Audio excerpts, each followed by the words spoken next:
এই যে শবে বরাত আসছে, ভাগ্যে ভালো কিছু লেখা হয় শবে বরাতে, এই বিশ্বাস থেকে হুমড়ি খেয়ে মানুষ মসজিদে আসে, ঠিক না ঠিক? ভাগ্যে ভালো কিছু লেখা হয় কবে? একটা হলো মানুষের সৃষ্টিরও 50,000 বছরে আল্লাহ তাআলা ভাগ্য নির্ধারণ করেছেন। আরেকটা হলো প্রতি বছর যেই রাতে আল্লাহ কোরআন নাজিল করেছেন, আল্লাহ সূরা দুখানে বলেছেন, সেই রাতে অর্থাৎ লাইলাতুল কদরে আল্লাহ তাআলা সব গুরুত্বপূর্ণ বিষয় ধার্য করেন। শবে বরাত যেটাকে আমরা বলি মধ্য শাবানের রাত, এই রাতে ভাগ্য নির্ধারণ হয় এই মর্মে বিশুদ্ধ হাদিস বর্ণিত নাই। তারপরে আমরা জেনারেলি বলি ভাগ্যে যেন ভালো কিছু আল্লাহ লেখেন, আপনার নসিবে যেন ভালো কিছু আসে, আপনার রিজিকে যেন আল্লাহ বরকত দান করেন, এর জন্য বেশ কিছু আমল আমরা কোরআন হাদিসের আলোকে বলতে পারি, সাজেশন দিতে পারি। তবে তার আগে আমাদেরকে জানতে হবে যে ভাগ্য সুপ্রসন্ন হওয়া বা রিজিকে বরকত হওয়া বলতে কি বুঝায়। ভাই, রিজিকে বরকত হওয়া বলতে বুঝায় আপনি যা কামাই করবেন এর ভিতরে আল্লাহ তাআলা কল্যাণ দিবেন, যা কামাই করবেন এর ভিতরে বরকত হবে, প্রাচুর্য না, অনেক টাকা না, যা হবে এটাতে কি হবে? বরকত হবে। আমরা কি বরকত চাই না সম্পদ বেশি চাই? বরকত চাই। বরকত যদি চান, এক নম্বর হলো ঈমান এবং তাকওয়া লাগবে। আল্লাহ বলেছেন ওয়ালাউ আন্না আহলাল কুরআন আমানু ওয়াত্তাকাউ লাফাতাহনা আলাইহিম বারাকাতিম মিনাস সামা। যদি কোন জনপদের লোকেরা ঈমান আনে, আল্লাহর ভয় অন্তরে লালন করে, আল্লাহ বলেছেন আসমান থেকে বরকতের সব দুয়ার খুলে দেওয়া হবে।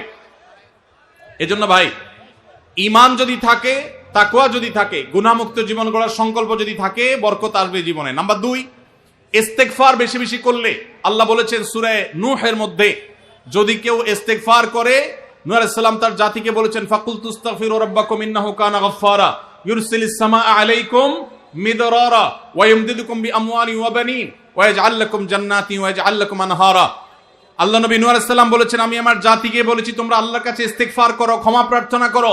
বেশি বেশি ইস্তেগফার করলে আল্লাহ তাআলা রিজিকের মধ্যে বারাকা দিবেন, অভাব দূর করবেন, সম্পদে এবং আল্লাহ তাআলা বরকত দান করবেন। তাহলে 2 নম্বর আমল হলো ইস্তেগফার করা, রিজিকে বরকত হবে ইনশাআল্লাহ। নাম্বার 3, শুকর আদায় করা। আল্লাহ বলেছেন লা ইন শাকারতুম লা আযীদান্নাকুম। আপনি কোনো কিছু পেয়েছেন, আলহামদুলিল্লাহ বলেন, যা পাইছেন শুকর আদায় করেন, আল্লাহ নেয়ামত বাড়ায় দিবেন। নাম্বার 4, দান সাদাকা করা। আল্লাহ তাআলা বলেছেন ইয়ামহাকুল্লাহুর রিবা ওয়া ইউরবিস সাদাকাত। আল্লাহ সুদকে ধ্বংস করবেন, তবে সাদকা এবং দান এটাকে আল্লাহ তাআলা বাড়িয়ে দিবেন। এই জন্য কেউ যদি দান করে, আল্লাহ তাআলা তাকে কি দেন? বরকত দান করেন তার রিজিকে। তারপরে 5 নম্বর হলো আত্মীয়তার সম্পর্ক রক্ষা করা। নবীজি সাল্লাল্লাহু আলাইহি সাল্লাম বলেছেন মান সাররাহু আন ইউবসাতা লাহু ফি রিজকিহি আও ইউনসা লাহু ফি আথারিহি ফালিয়াসিল রাহিমা।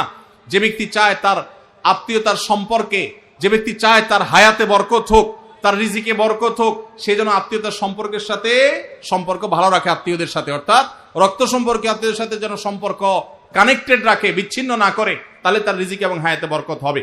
এবং সর্বশেষ আরেকটা আমল বলতে চাই, সেটা হলো খাবারের ক্ষেত্রে একত্রিত হয়ে বসে খাবার খাওয়া। এই সুন্নত আমাদের সমাজ থেকে বিদায় হয়ে গেছে, আমরা অনেকে জানি না।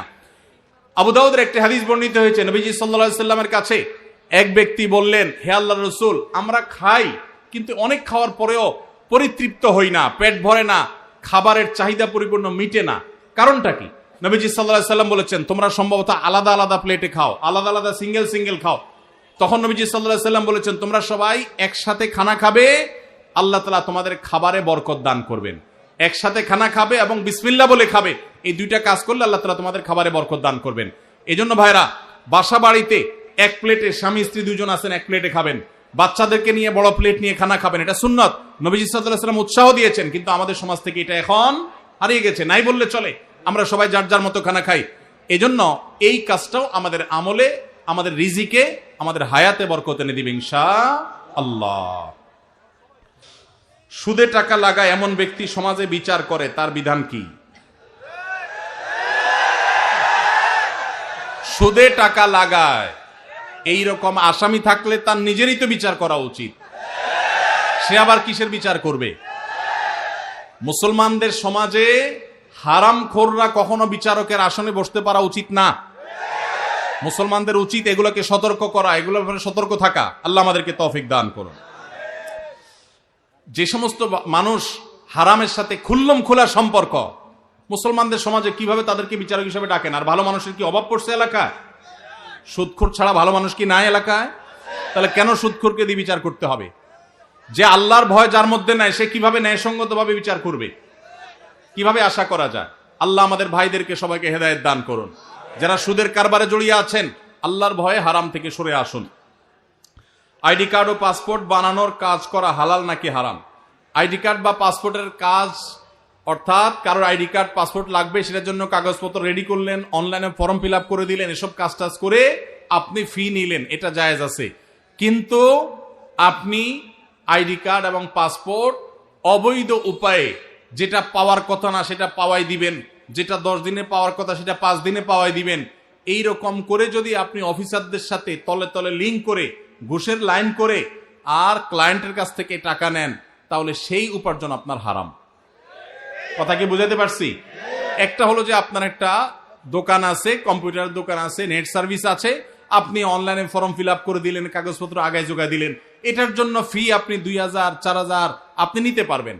কিন্তু আপনি ক্লায়েন্টের কাছ থেকে অতিরিক্ত টাকা নিয়ে ওই পাসপোর্ট অফিসার, এনআইডি কার্ডের ওই অফিসারে আপনি ঘুষ দিলেন, দিয়া আপনি কাজটা করে আনলেন, এই ঘুষের কারবার করে অবৈধ কাজ করলেন, আগের দেরির কাজ আগের করাইলেন, লাইন ব্রেক করাইলেন, নানামুখী যে শয়তানিগুলো আমাদের দেশে হয়, অবৈধ কাজ হয়, এগুলোর জন্য যদি টাকা লেনদেন করেন, তাহলে আপনার এই ব্যবসা হালাল হবে না। সর্বশেষ প্রশ্ন, আকিকা না দিলে কি শিশুর বিপদ কাটে না? আকিকা না দিলে শিশুর বিপদ কাটে না এমন কোনো কথা কোরআন হাদিসে নাই। তবে আকিকা দেওয়া এটা গুরুত্বপূর্ণ একটা আমল। আল্লাহ কাউকে পুত্র সন্তান দান করলে 2টি ছাগল, আর কন্যা সন্তান দান করলে 1টি ছাগল জবে করা, এটা নবীজি সাল্লাল্লাহু আলাইহি সাল্লামের সুন্নাহ। এটা জন্মের 7ম দিনে, না হলে 14তম দিনে, না হলে 21তম দিনে করবেন। সেটাও যদি কোনো কারণে না হয়, পরে যে কোনো সময় করলেও আদায় হয়ে যাবে। এমনকি কারো শিশুকালে যদি আকিকা দেওয়া না হয়, বড় হওয়ার পরে তার আকিকা দিলেও আদায় হয়ে যাবে। এই আকিকা এটা না দিলে যে বিপদ কাটে না এরকম কোনো কথা নাই। তবে হ্যাঁ, বিভিন্ন হাদিসে নবী সাল্লাল্লাহু আলাইহি সাল্লাম বলেছেন, কুল্লু গুলামিন মুরতাহানুন বিআকিকাতিহি, বাচ্চার এটা আকিকার উপরে সে অনেকটা ডিপেন্ডেন্ট থাকে। এই হাদিসের ব্যাখ্যায় অনেক মুহাদ্দিসরা বলেছেন, আকিকা না দিলে, আকিকা দেওয়ার ফলে সে বিভিন্ন ক্ষয়ক্ষতি থেকে বেঁচে থাকতো। অনেকে বলেছেন শয়তানের কুমন্ত্রণা থেকে বেঁচে থাকে আকিকার মাধ্যমে, এটা থেকে সে আর বাঁচতে পারে না, ওই ক্ষতি তাকে স্পর্শ করার সম্ভাবনা থাকে। তবে কেউ আকিকা দিতে পারলো না, অন্য কোনো আমল করলো তার সন্তানের জন্য, আল্লাহ তাআলা তাকে সেভ করতে পারেন। এমন কোনো কথা নাই যে আকিকা না দিলেই তার সন্তানের বিপদ কাটবে না। তবে আকিকা দেওয়া উচিত, এর মাধ্যমে সন্তান নানাভাবে উপকৃত হয়, নানাভাবে সেভ থাকে, নিরাপদে থাকে। আল্লাহ আমাদের যাদের সামর্থ্য দিচ্ছে তাদেরকে আমল করার তৌফিক দান করুন।